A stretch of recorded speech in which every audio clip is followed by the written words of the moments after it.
I'd like to introduce you to an 8th grade student, Derek, who shortly after enrolling at the Monarch School several years ago, found himself sitting in our Student Support Center, again, after hitting a classmate.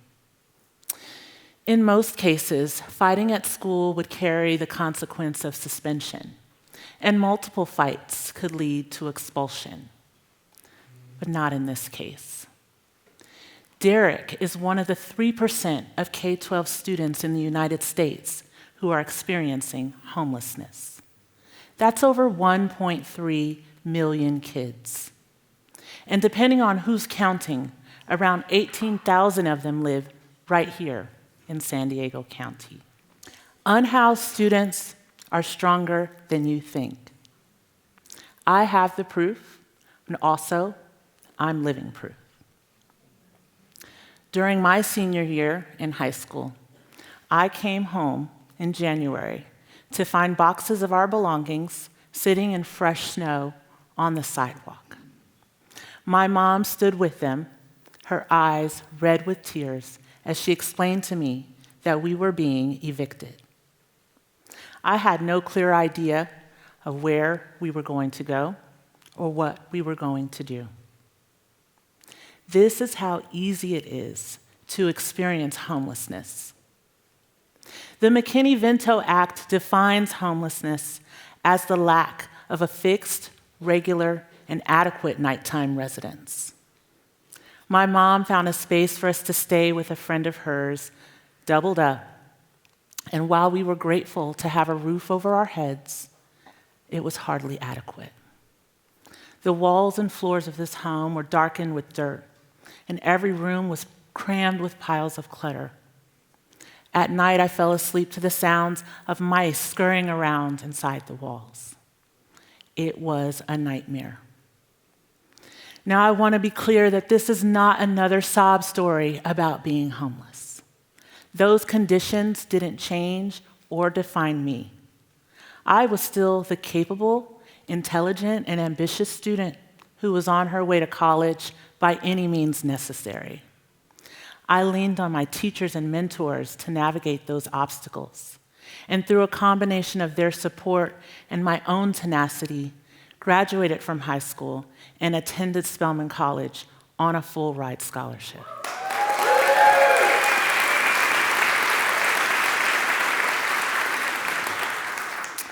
Similarly, Derek possessed immense potential despite his multiple behavior referrals.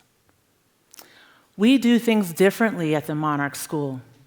We take a restorative approach. So instead of being suspended, which makes no sense for a student without a home, Derek had a conversation to make things right with his classmate. In that conversation, we learned that Derek and his mom were living in a temporary shelter, and he had attended several schools since his family had lost housing in the previous year. He wanted to make friends, but since it was only a matter of time before he had to leave again, it was easier to make trouble. Derek was assigned a student advocate who began conducting weekly check-ins with him. They played basketball and talked about ways to stay safe and make better decisions in the classroom. Derek's relationships with his peers, teachers, and staff quickly improved, and he went from averaging 3 behavior referrals out of class per month to 0. No more fights. What did Derek learn in that relationship that helped him to interact better with others and to make better decisions? I can tell you. He learned healthy ways to regulate his emotions. He connected with his empathy, and he strengthened his sense of belonging. This is the impact of teaching social-emotional learning in schools.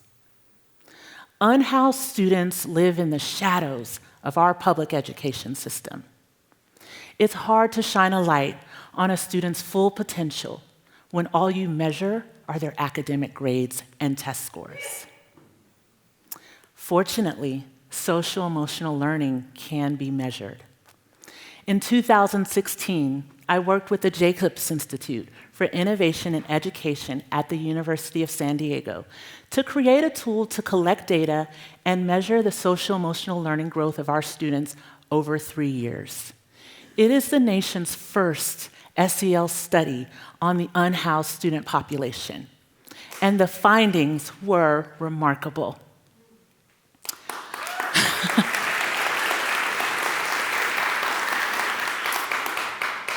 First, 60% of our students maintained or increased their sense of safety at school.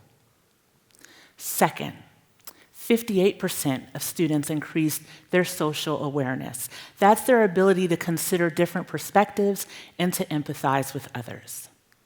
Third, 48% of our students increased their self-esteem. And finally, Monarch School students demonstrated the ability to sustain these high levels of social-emotional skills over a long period of time. Social-emotional learning skills are crucial for success in school and in life. The fact that we can see this type of result in this vulnerable population inspires me to strengthen the educational approach for all youth. Academic scores only measure a portion of the growth happening in our nation's classrooms. With the University of San Diego, we've created a way to measure the impact of integrating social-emotional learning with academics. I want the world to think differently about what's possible when it comes to educating our youth. Why have we created an education system that measures academic performance and completely ignores a student's social-emotional potential? Could measuring social-emotional learning in all schools change the way we document student outcomes at the local, state, and national level? Students like Derek and high school seniors like I was are navigating social and emotional challenges in school every day. We expect them to do their classwork, to follow instructions, and to behave. And we only tell them that they are doing well or that they have failed with academic grades. We can do better.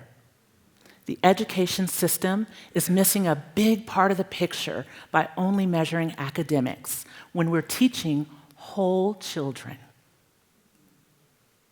We need the commitment to integrate SEL measurement with academics and add that data to the conversation when we talk about student success. Because these are the skills that will carry students throughout their lives and into a future where we will need them to lead. Thank you.